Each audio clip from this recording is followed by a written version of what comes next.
Hey everyone, I'm Dr. Michael Breus, the Sleep Doctor. Welcome to another episode of Wake Up Wednesday. I'm on a mission to help people get the best sleep they can, and I love hearing from you. Every single week, I answer a few of your sleep-related questions, and boy, there are a ton. If you have a question that you'd like to see me answer, head on over to thesleepdoctor.com where you can send me an email. And while you're there, do me a favor, scroll down to the bottom of the website where you can subscribe to our weekly email that is packed with all of my best sleep tips. Okay, let's take a look at our first question. This is from Tamara, and she writes, I frequently wake up to use the restroom anywhere from 3 to 6 a.m. My morning alarm is set at 6:30. At what point is it too late to go back to sleep and I need to just go ahead and stay up?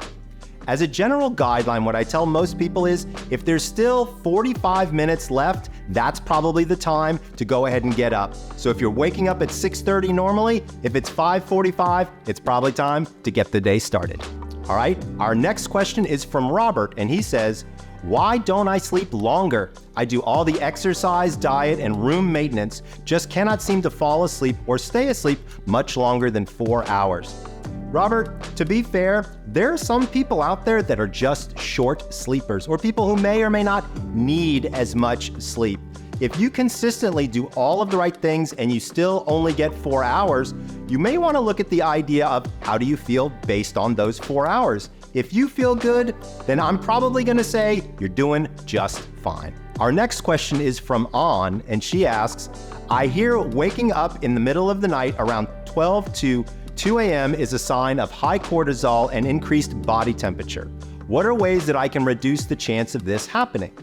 To be fair, most people wake up between 1 and 3 in the evening, and that's partially because our core body temperature must begin to rise.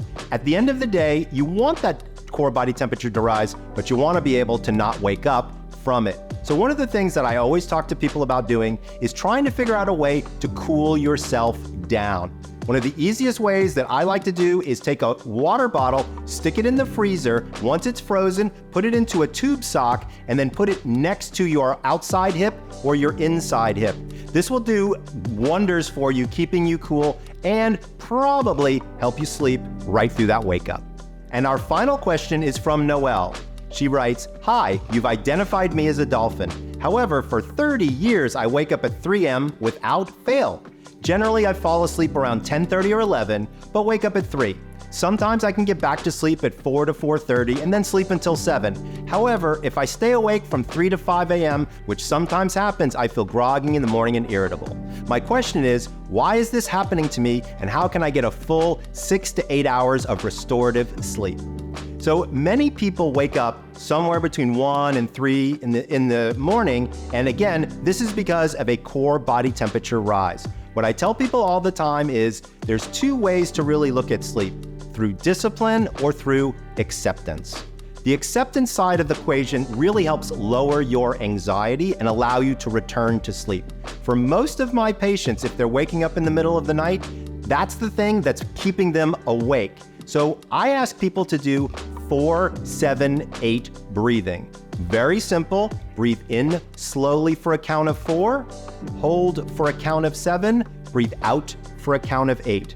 This is a technique that was developed by Dr. Andrew Weil, and if you do 5 to 7 cycles of it, it helps lower your heart rate, which lowers your anxiety, which should help you fall back to sleep.